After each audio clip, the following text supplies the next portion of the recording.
Climate change is not natural. The whole humanity is under threat. We all will die gradually. Think of oceans without marine life and collapsing of entire ecosystem. Think of the whole planet without any green left, no oxygen left for us to breathe. Think of the extreme weather condition that will ultimately lead to the immigration of thousands and thousands of people. Whole continents will be destroyed. All of these consequences lead to this one phenomenon, that is climate change. It is like a leftover food on which people glaze over and look away. Please don't look away.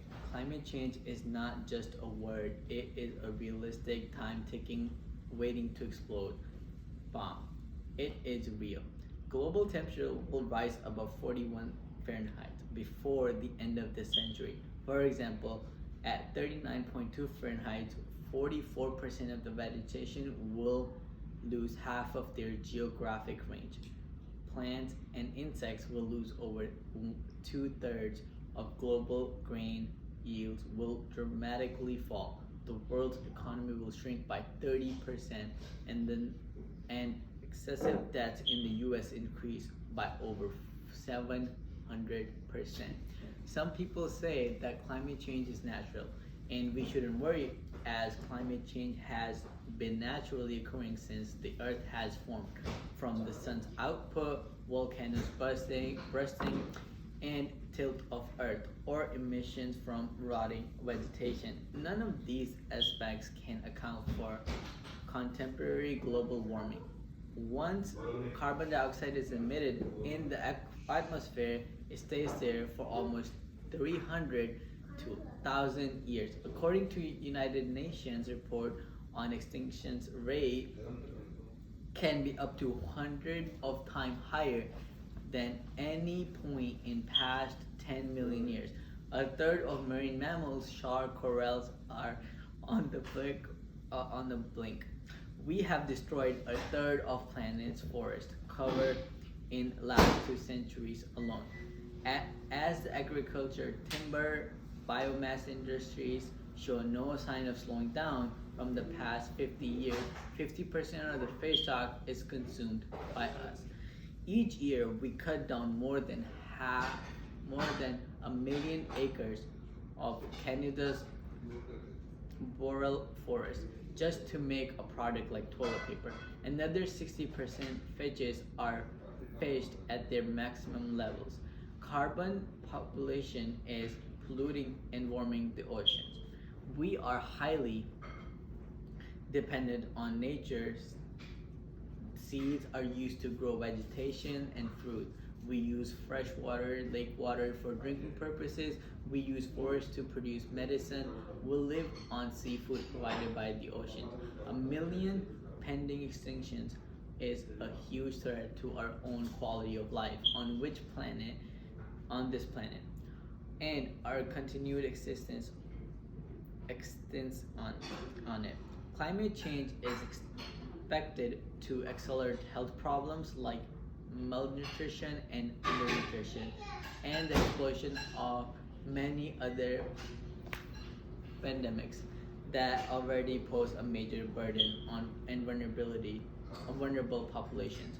It is estimated that 22.5 million people are displaced annually by climate and weather-related disasters, and these figures are expected to increase in future. But according to Ban Ki-moon, a very famous politician, climate change does not respect borders. It does not respect who you are, rich or poor, small or big. Therefore, this is what we call global challenges, which requires global solidarity. That's enough bad news, but the better news is that it doesn't have to be this catastrophic. We have got ourselves into this mess, and it is right time we get ourselves out of it before it's too late. No matter whatever we do now, the temperature rising, extreme weather, the raising of sea levels will continue for the next 30 to 40 years, but we can change what happens after that. There are two ways we already know to slow down the climate impact and ultimately stop them completely.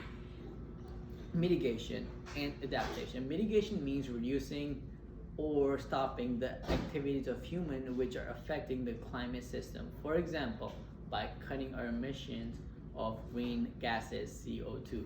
Adaptation means to prepare for making changes, reduce, and mitigate the effect of climate change, for example, by building stronger sea borders to reduce the vulnerability of communities.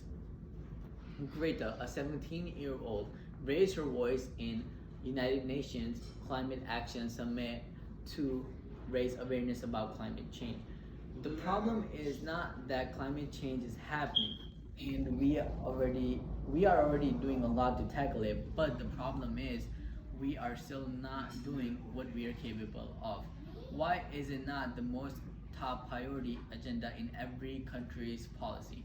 No doubt because people are busy in their lives and have other things to worry about, or partly because the change are not as much visible and incremental until they suddenly become deadly, or because people are bored of the word climate change. Perhaps we must talk like killer weather or weather under fire, etc.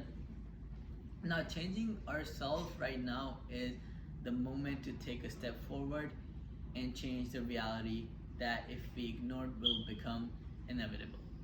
Thank you. Bye.